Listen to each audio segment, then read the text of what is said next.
नमस्कार मित्रांनो, धनश्री जाधव यूट्यूब चॅनलवर आपल्या सगळ्यांचे पुन्हा एकदा स्वागत। मित्रांनो, आज मी तुमच्यासाठी झाडे लावा झाडे जगवा हा निबंध घेऊन आलेली आहे।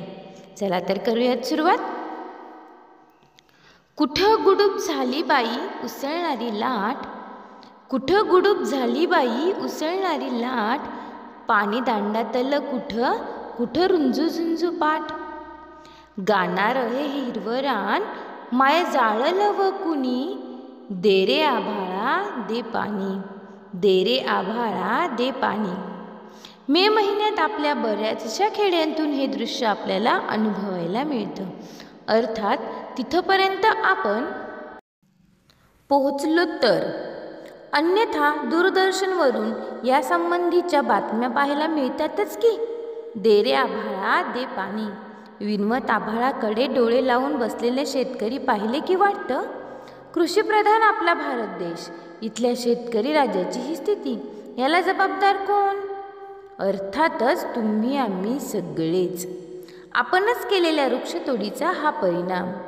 झाडापानांनी नटलेली, फळाफुलांनी बहरलेली, वेलींनी सजलेली वनराई निसर्गाची शान आहे, सौंदर्य आहे, शोभा आहे। अन्न, वस्त्र, निवारा या तीन गोष्टींच्या मूलभूत गरजा भागविण्यास सज्ज आहे। त्यांनाच आपण मुळासकट उपटून टाकतो आणि त्या जागी सिमेंटची जंगले उभारतोय।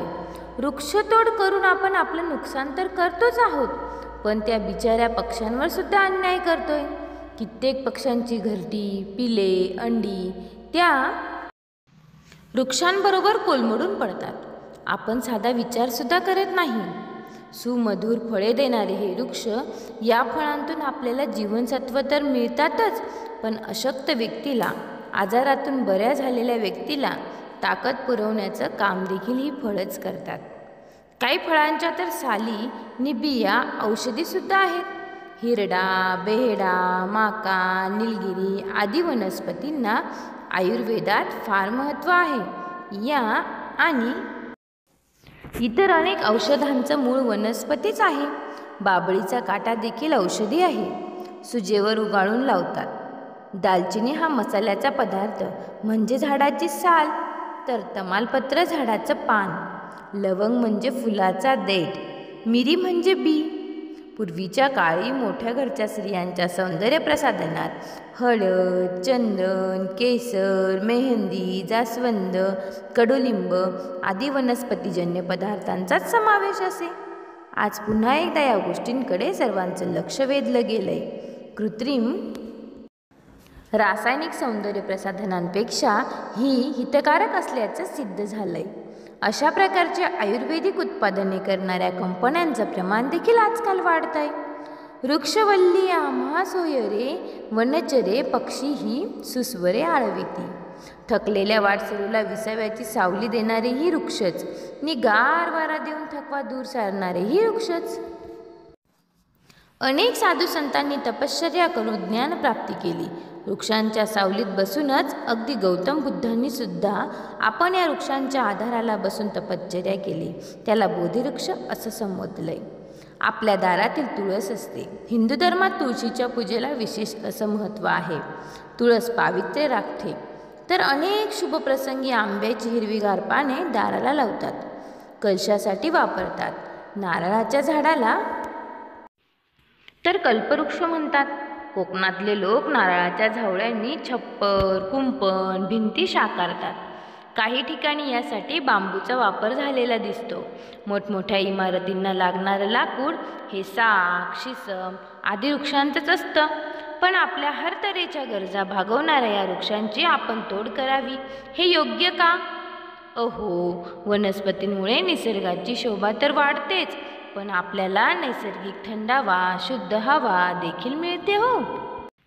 वाढणारं प्रदूषण रोखण्याचं काम वनस्पतींपेक्षा आणखीन कुणी चांगलं करू शकत नाही।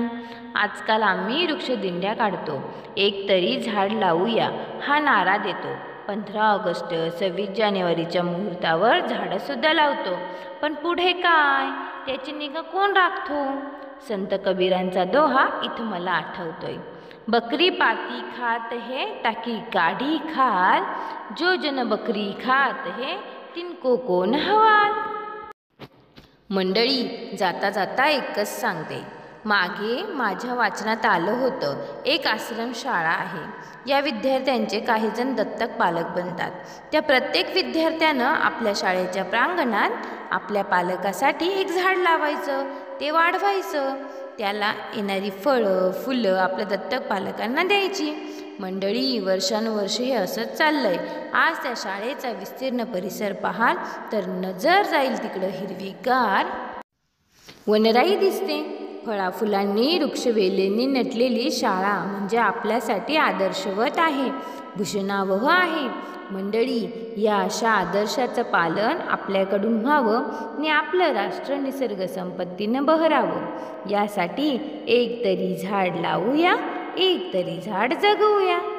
धन्यवाद मित्रांनो, तुम्हाला जर हा व्हिडिओ आवडला असेल तर व्हिडिओला एक लाईक जरूर करा आणि हो, चॅनलवर नवीन असाल तर चॅनल सबस्क्राईब करायला विसरू नका। लवकरच भेटूया पुढील व्हिडिओत। तोपर्यंत तुमची आणि तुमच्या कुटुंबाची काळजी घ्या। Take care, bye bye.